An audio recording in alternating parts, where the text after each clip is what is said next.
সুপ্রিয় দর্শক, আসসালামু আলাইকুম। আশা করি আপনারা ভালো আছেন, সুস্থ আছেন এবং নিরাপদে আছেন। যে যেখান থেকে এই অনলাইনের যুগে আমাদের ভিডিও দেখছেন তাদেরকে জানাই অভিনন্দন ও শুভেচ্ছা। আজকে আপনাদেরকে এমন একটি ব্রিজ দেখাতে চলেছি যেটি সকলের কাছে এক মানসিক প্রশান্তির জায়গা করে নিয়েছে। সেই জায়গাটি আপনাদেরকে দেখাতে চলেছি। এটি রংপুর বিভাগের অন্তর্গত গঙ্গাচড়া উপজেলায় রয়েছে সাইফুন ব্রিজ বা কাঠের ব্রিজ। এই দৃষ্টিনন্দন কাঠের ব্রিজটি দেখার জন্য দূর দূরান্ত থেকে অনেক মানুষজন ছুটে আসে। চলুন দর্শক, সেই ব্রিজটি আমরা দেখব এবং এই ব্রিজ সম্পর্কে আপনাদেরকে বিভিন্নভাবে তথ্য জানানোর চেষ্টা করব। সুপ্রিয় দর্শক, আসসালামু আলাইকুম। স্বাগত জানাচ্ছি আমি Mohammad Ashraful Islam, S block 24 channel থেকে। আমি এমন একটি জায়গায় এসেছি যেটি গঙ্গাচড়া উপজেলায় কুটিপাড়া গ্রামে। এটি এমন একটি ব্রিজ যেটি সামাজিক যোগাযোগের মাধ্যমে আমরা জানতে পেরেছি অনেক দর্শনার্থীরা এখানে আসেন এবং ঘুরতে আসেন। এমন জায়গাটি আপনাদেরকে ঘুরে ঘুরে দেখানোর চেষ্টা করব। শুরুতে যখন আমরা সেই স্থানে পৌঁছাই তখন হাতের ডান দিকে আমরা দেখতে পাই বাংলাদেশ পানি উন্নয়ন বোর্ড কর্তৃক একটি বিজ্ঞপ্তি, যেখানে স্পষ্ট করে লেখা রয়েছে এখানে কোনো ধরনের বাণিজ্যিক স্থাপনা বা বাড়ি, বিভিন্ন ধরনের স্থাপনা আসলে তৈরি করা সম্পূর্ণ আইনত দণ্ডনীয় অপরাধ। সেই সাথে তাদের যে বিভিন্ন ধরনের কার্যক্রম অর্থাৎ ঘাঘট নদীর ডান এবং বাম তীরে স্থায়ী প্রতিরক্ষা কাজের একটি বিজ্ঞপ্তি আমরা সুস্পষ্টভাবে দেখতে পাই। শুরুতে আমরা যখন আস্তে আস্তে ঘুরে ঘুরে দেখার চেষ্টা করছিলাম এবং বোল্ডার থেকেও আসলে দেখার চেষ্টা করছিলাম, আসলে অনেকটা ভালো লেগেছে আমাদেরকে। আপনারাও কিন্তু চাইলে সেই স্থানে একটু কিছুটা ঘুরে আসতে পারেন এবং এক ধরনের একটা মানসিক প্রশান্তি পেতে পারেন এমন একটি স্থান বলা যায় এই সাইফুন ব্রিজ বা কাঠের ব্রিজ, যেটি গঙ্গাচড়া উপজেলায় যেহেতু রয়েছে খুবই হাতের কাছে। যারা রংপুরের আশপাশে আছেন অবশ্যই ভিডিওটি দেখলে একবার ঘুরে আসতে পারেন। দুঃখজনক হলো সত্যি, আসলে কাঠের ব্রিজটির অবস্থা বর্তমান খারাপ অবস্থায় রয়েছে। কাঠগুলো অনেকটা ভেঙে গিয়েছে, অনেক ফাঁকা হয়ে গিয়েছে, যে কোনো সময় ঘটতে পারে বড় ধরনের দুর্ঘটনা। আমরা কিছুক্ষণ সেখানে দাঁড়িয়ে এক প্রান্ত থেকে অপেক্ষা করছিলাম। এই মা অনেক কষ্ট করে আসলে এই এক পাশ থেকে আরেক পারে তিনি পার হয়ে যান। তিনি আসলে দুঃখ প্রকাশ করেছিলেন এই জায়গাটি সম্পর্কে, যে এই ব্রিজটি যদি সুন্দরভাবে মেরামত করা হয় তাহলে আমাদের মতো মাদের আসলে খুব সুন্দরভাবে চলাচল করতে পারে। খুব কষ্ট হয়ে গিয়েছে, তিনি এই বিষয়টি আসলে বলার চেষ্টা করেছিলেন এবং জোর দাবি জানিয়েছেন আসলে এই ব্রিজটি সম্পর্কে যাতে মেরামত করা হয়। এর পাশাপাশি আমাদের আরেক ভাইয়ের সঙ্গে কথা হয়, তিনি এই স্থানীয়, এখানে আসলে তার বাসা। তিনিও আসলে এই বিষয়ে তিনি স্পষ্ট করে আসলে আমাদেরকে জানানোর চেষ্টা করেছিলেন এই ব্রিজ সম্পর্কে। সেই সাথে এই ব্রিজটি যাতে সুন্দর একটি মেরামত করার ব্যবস্থা করা হয় এরকম একটি জোর দাবি জানাচ্ছিলেন। এই স্থানটি আসলে বিনোদনের একটি স্থান হতে পারে, এই বিষয়গুলো তিনি আসলে বলার চেষ্টা করছিলেন। গঙ্গাচড়ায় সাইফুন কাঠের ব্রিজ, যা গঙ্গাচড়া উপজেলায় দুই পারে দীর্ঘদিনের চলাচলের অন্যতম এই সাইফুন ব্রিজ বা কাঠের ব্রিজ। এতে যেমন এই স্থানের সৌন্দর্য বৃদ্ধি পেয়েছে, তেমনি দীর্ঘদিনের জনদুর্ভোগ লাঘব হয়েছে। নদীর প্রবাহিত পানির মনোরম শব্দ আমাদের মনে প্রশান্তি নিয়ে আসে। নদীর পানি চারদিকে থেকে ছুটে আসা বাতাস আমাদের মনে এক প্রশান্তি এনে দেয়। এসব আমাদের মানসিক চাপ কমাতে এবং মনকে শান্ত করে সহায়তা করে। আর এই স্থানে ব্রিজের সৌন্দর্য,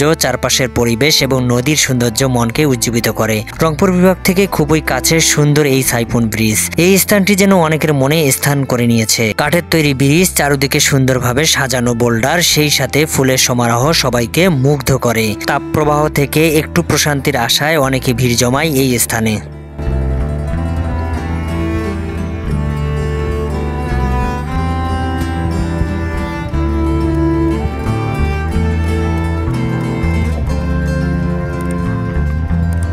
আমরা যে সময় সেখানে উপস্থিত হয়েছি তখন এক দর্শনার্থীর সঙ্গে আমাদের কথা হয়। চলুন সেই দর্শনার্থীর কাছ থেকে আমরা জানার চেষ্টা করব কেমন লেগেছে এই সাইফুন ব্রিজ বা কাঠের ব্রিজে ঘুরতে এসে।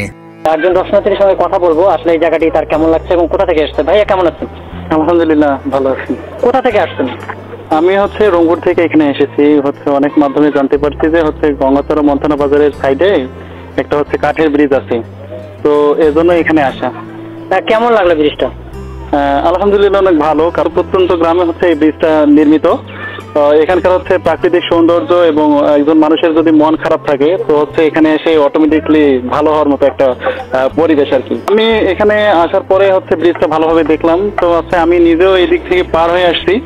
তো পার হয়ে আসতে আমার একটু কষ্ট হয়েছে, পরে যাবো একটা হার্টবিট মানে এমন মনে হচ্ছিল।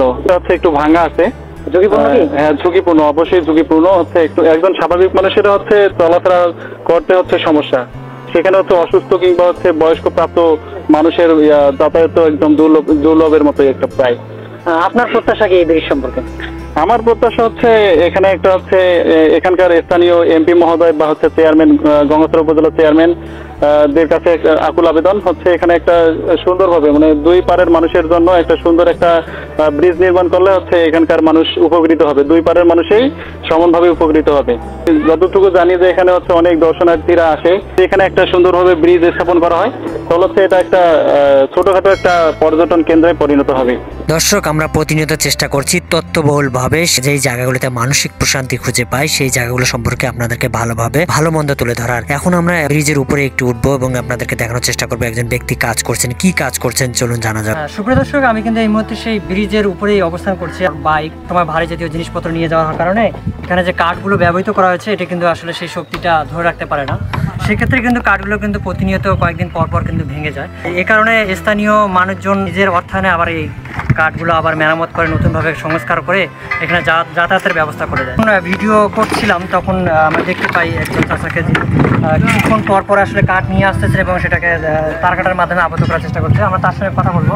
চাচা আসসালামু আলাইকুম। ওয়ালাইকুম সালাম। কেমন আছেন আপনি? আলহামদুলিল্লাহ ভালো আছি। আচ্ছা, আমরা অনেকক্ষণ থেকে এখানে দেখতেছি এবং আপনি কাজ করতেছেন, এটা কারণটা কি? আপনি কাজ করছেন কেন? নিজের থেকে কাজ করতেছি মানুষের উপর, জনগণের সেবা করার জন্য। ওই কেউ তো করে না।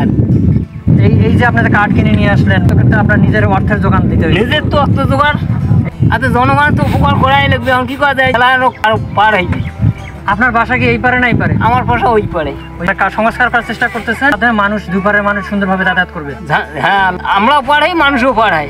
মানে আপনার প্রত্যাশা কি নতুন ব্রিজ নির্মাণ করে দিলে ভালো হবে, না এইটাই আবার কোনোটা নতুন দিলে কি ভালো হইবে? আর যদি না পড়ে তাহলে এইটার উপর চলাচল করা তাই। আর আপনার চিকিৎসার ক্ষেত্রে আপনারা কিভাবে যাতায়াত করেন গঙ্গাছড়া সদর হাসপাতালে?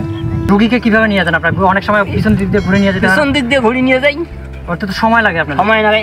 এদিক দিয়ে গেলে আপনাদের একটু ভালো হতো না, যদি যাতায়াত একটা গাড়ির যাতায়াতের ব্যবস্থা থাকতো? এদিক দিয়ে যাতায়াত ভালো চললে তো ভালোই হইতো, কিন্তু এদিক দিয়ে রাস্তা কম, আর ওদিক দিয়ে ঘুরতে হয় বহুত দূর রাস্তা। এদিকে মন্ডলার খোলা বাড়ি বিটে ঘুরিয়ে আসতে হয় বটতল, এ ফাঁক দিয়ে ঘুরিয়ে আসতে হয় বেতগাড়ি হাত বটতল।